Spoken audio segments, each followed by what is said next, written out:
Hi guys, welcome to Tale Talk. This is episode 3 in our Storytelling for Video Games series.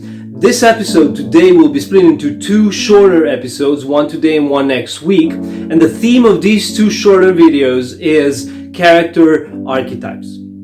Now, everything I'm going to say is based on a book by Joseph Campbell.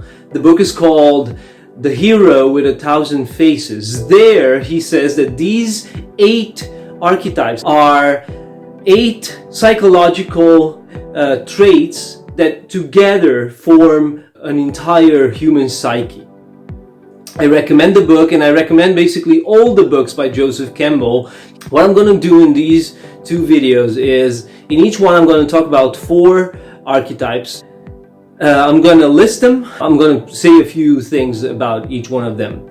The 8 archetypes are the hero, the mentor, the ally, the threshold guardian, the trickster, the shapeshifter, and finally the villain. So today we're going to deal with the first 4. The hero. Who is the hero?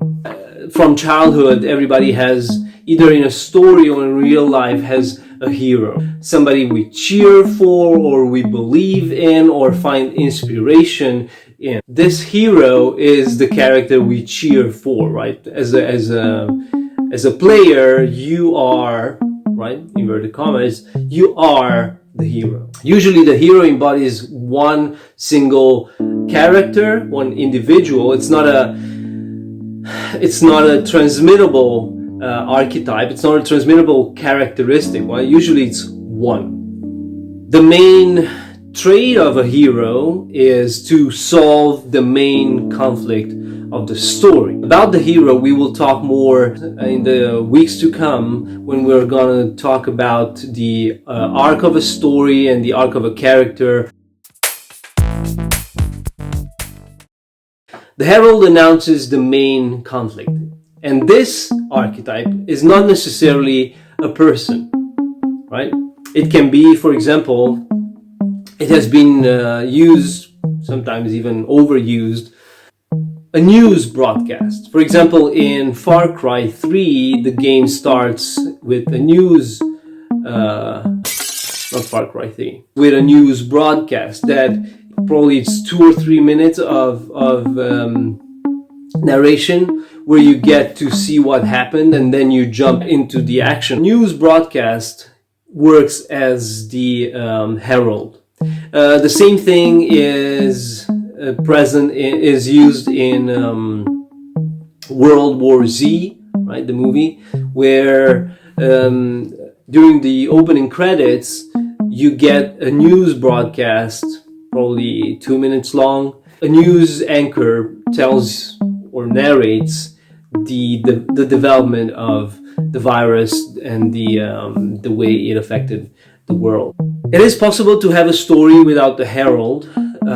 In that case, the hero will jump right into the action of the story. Whenever I would talk about the mentor, I always think of Gandalf.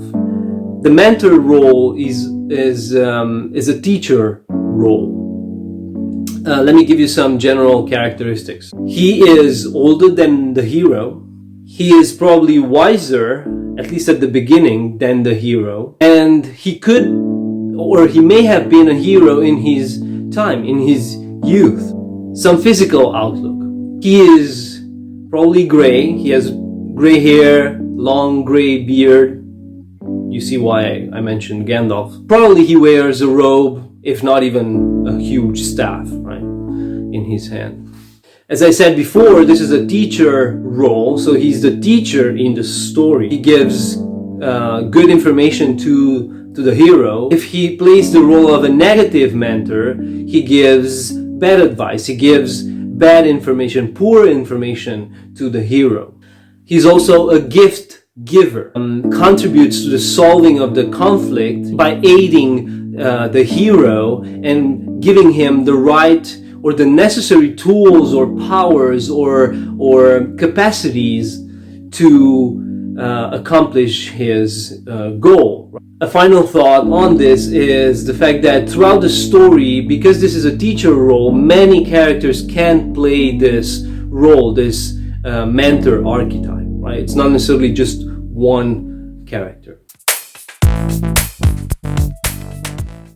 Any story where a hero has to solve a conflict, some challenges will be too difficult to get over or solve alone. You should think of somebody like Sam in Lord of the Rings, who is the ally, the sidekick, the helper of Frodo.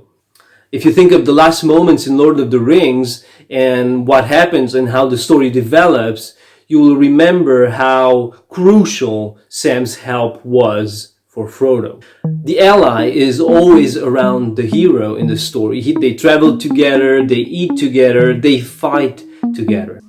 The ally will, for example, distract a guard in a key moment, will hack the mainframe with great skill, will carry important gear that will be necessary somewhere in the future for the hero to solve the conflict or to overcome the villain. The ally trusts 100% in the hero.